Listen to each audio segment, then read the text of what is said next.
batela mikombo. Yahweh, Yahweh, benisa mikombo. Yahweh, Yahweh, batela mikombo.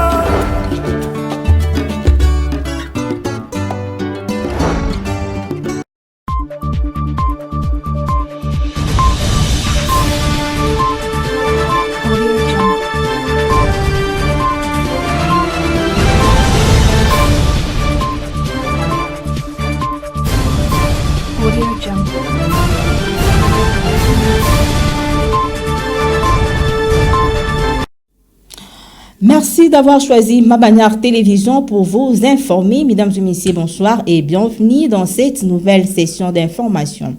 L'actualité partira de la province du Congo central, précisément de la ville, dans la ville portuaire de Matadi.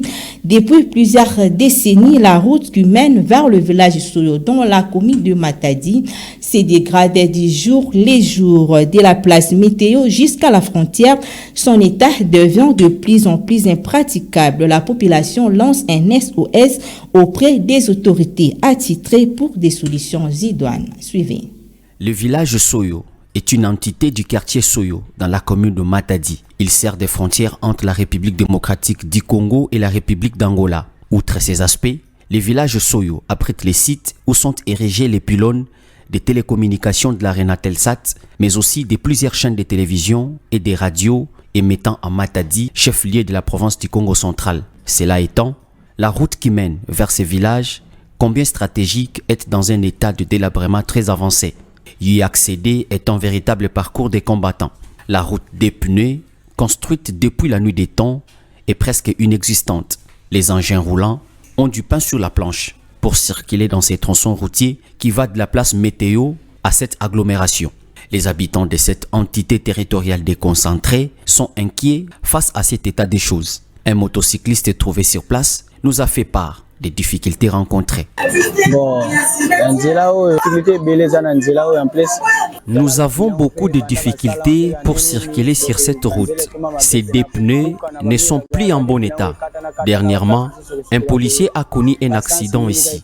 Nous sollicitons l'implication des autorités. Notons que plusieurs routes urbaines sont dans un état de délabrement très avancé. Rendons-nous à présent dans les territoires de Lukula où le pont Sekwa jeté sur la rivière Lukula est dans un état de dégradation. Pourtant, il relie l'agglomération de Timbayango et la cité de Lukula dans la division unique du bas-fleuve. La population sollicite sa réhabilitation. Les détails dans ces commentaires de votre rédaction aux images de notre confrère Yika de la ville portuaire de Bouma. Suivez. Ces ponts relient la cité de Lukula, dans les territoires qui portent le même nom, et l'agglomération de Timbayango, à la division unique du bas-fleuve. À ces jours, cette infrastructure qui sert aux habitants de Lukula, la traversée sur la rivière qui porte le même nom, est dans un état de défectuosité. Des tôles qui servaient pour les passages ont été remplacées par des planches qui, malheureusement, ne couvrent pas la structure métallique réservée pour le passage. De par sa dimension réduite en largeur, le trafic de personnes en masse est presque impossible. Le pont Sekwa est d'une importance capitale dans cette partie de la province du Congo central.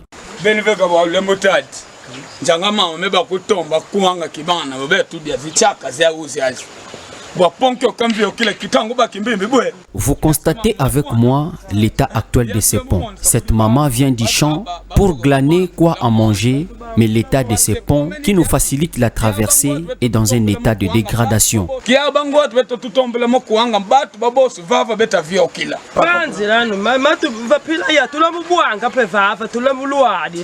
Pensez à nous s'il vous plaît. Nous n'avons pas d'autre passage que celui-ci. Si vous nous réhabilitez ces ponts, ça nous fera énormément du bien. Rappelons que ces ponts est situé sur l'avenue Poste, au quartier Kaunatra, communément appelé Aoussa, dans la cité de Lukula. Sur le plan national, la commission d'observation électorale SENCO-NCC a publié son rapport final sur le cycle électoral 2019 à 2023. La conférence de presse s'est déroulée à Kinshasa lundi 17 juin 2024. Elle a perçu de ses rapports dans ses commentaires. Suivez. Près de 6 mois après la tenue des élections provinciales, législatives et présidentielles en République démocratique du Congo, la mission d'observation électorale CENCO-ECC publie son rapport final sur le cycle électoral de 2019 à 2023. C'était au cours d'une conférence de presse tenue le lundi 17 juin 2024 à Kinshasa. Après observation, la MOE CENCO-ECC dit avoir noté un retard de 685 jours pour la mise en place des animateurs de la Commission électorale nationale indépendante CENI, cause principale d'un processus électoral caractérisé par des contraintes d'ordre financier, logistique, sécuritaire et technique. Ce processus a été affecté comme nous l'avions dit par plusieurs fois, a été mal entamé par la mise en place tumultueuse des animateurs de la CENI, suivie de ces retards dans l'acceptation de toute l'équipe et indépendamment de l'équipe qui a été mise en place, elle était déjà contrainte par le délai calendaire parce qu'il fallait avoir les élections en 2028 et par conséquent, le calendrier devrait tenir compte de la plage qui restait disponible, notamment 2 ans sur lequel il fallait étaler toutes les opérations. Dans ces mêmes rapports, la MOE CENCO-ECC confirme que 3706 bureaux de vote ont été dupliqués avec les mêmes numéros d'identification, les mêmes adresses, les mêmes noms avec des données géographiques différentes. Les faits de corruption, les discours de haine tribale et autres ont fait aussi partie des irrégularités enregistrées lors des élections combinées de 2023. Par conséquent, la MOE CENCO-ECC plaide auprès du président de la République afin que les états généraux sur l'organisation des élections à RDC soient tenus.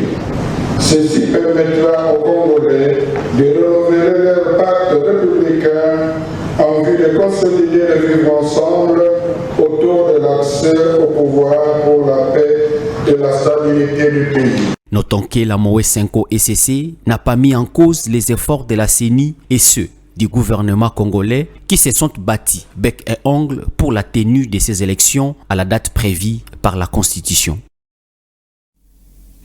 Toujours dans ces mêmes chapitres, le rapport final de la mission d'observation électorale CENCO-NCC a été réfuté par la Commission électorale nationale indépendante CENI. Selon le deuxième vice-président de la CENI, Didi Manara, c'est un rapport qui est principalement orienté vers les difficultés et les défis rencontrés par cette institution d'appui à la démocratie. Il ne tient pas suffisamment compte de ses efforts. On écoute le deuxième vice-président de la CENI, Didi Manara. C'est un rapport qui est principalement orienté vers les difficultés et les défis rencontrés par la CENI et ne souligne pas suffisamment les efforts de la CENI afin de les surmonter.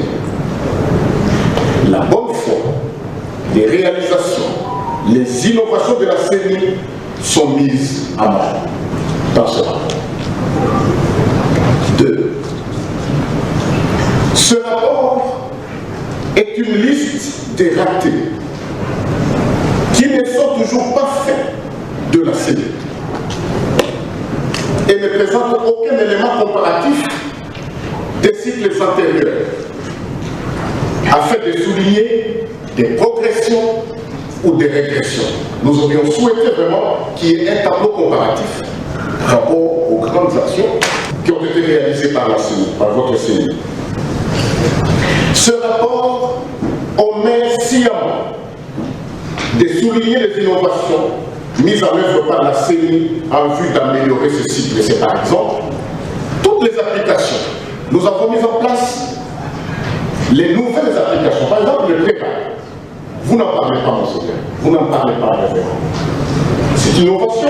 La jeunesse, notre jeunesse, qui est pratiquement accro à l'innovation, a salué brillamment toutes ces innovations en termes d'avancement de notre démocratie. Mais votre rapport n'en parle pas.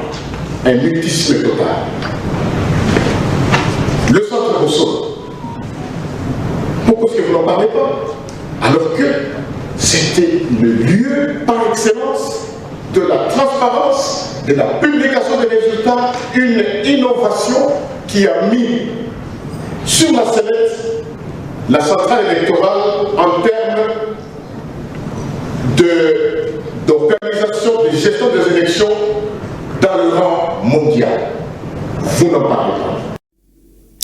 Une nouvelle dans cette édition du journal sur instruction du vice-premier ministre en charge de l'Intérieur, Sécurité et Affaires coutumières, Jacques-Aimé Chabani Louko. Les gouverneurs et vice-gouverneurs récemment élus sont invités pour une séance de travail dans la province de Kinshasa. Dans un message officiel, les patrons de l'Intérieur en RDC a dévoilé la nature de cette activité qui se tiendra ce mercredi 19 juin dans la grande salle Virunga au bâtiment de la territoriale. Il s'agit d'une séance d'information et d'échange d'expériences. Notons que ces assises se dérouleront sous le haut patronage du président de la République, Félix Antoine Tshisekedi Tshilombo. Dans l'actualité continentale, que la situation sécuritaire au Burkina Faso depuis la chute des projectiles près de la présidence et l'attaque djihadiste meurtrière de Mantilla. Les silences radio de l'homme fort du pays, Ibrahim Traoré, continuent d'interroger. Images et commentaires de nos confrères de TV5 Monde. Au Burkina Faso, les jours passent et la confusion reste. Le flou s'installe il y a près d'une semaine. Ce mercredi 12 juin 2024, aux environs de 15 heures, un incident de tir a eu lieu à proximité de la cour de la RTB Télévision. Le projectile est malheureusement tombé dans l'enceinte de la télévision nationale, causant 2 blessés légers rapidement pris en charge. Selon une source sécuritaire jointe par l'AFP, le tir est accidentel et provient de la présidence, située non loin de là. Une source diplomatique africaine affirme même que le président de la transition, le capitaine Traoré, aurait été exfiltré de la capitale pour raison de sécurité. Mais alors que des spéculations sur une potentielle tentative de déstabilisation du gouvernement de transition vont bon train, pas un mot du côté de la présidence. 2 jours plus tard, le capitaine Ibrahim Traoré prend la parole sur un tout autre sujet. Qui ne serait pas fier de savoir que son sang va sauver une vie? Donc c'est ce qui doit amener chaque Burkinabé donc à pouvoir donner son sang. Un autre événement rend de plus en plus lourd le silence des autorités burkinabées. L'attaque djihadiste meurtrière du détachement militaire de Mansilla à la frontière avec le Niger, le 11 juin. L'assaut a été confirmé à l'AFP par une source sécuritaire. Jusqu'à présent, silence radio du côté de la présidence. Dimanche, le capitaine Ibrahim Traoré était photographié en train de prier à l'occasion de la fête musulmane de l'Aïd. À ce silence, l'association des élèves et étudiants de la commune de Mansilla oppose une question, pour le moment restée sans réponse. Où sont exactement nos parents? Cette édition du journal est complètement terminée. Merci de nous avoir suivis et bon suite des programmes sur ma bannière télévision. Au revoir, à la prochaine.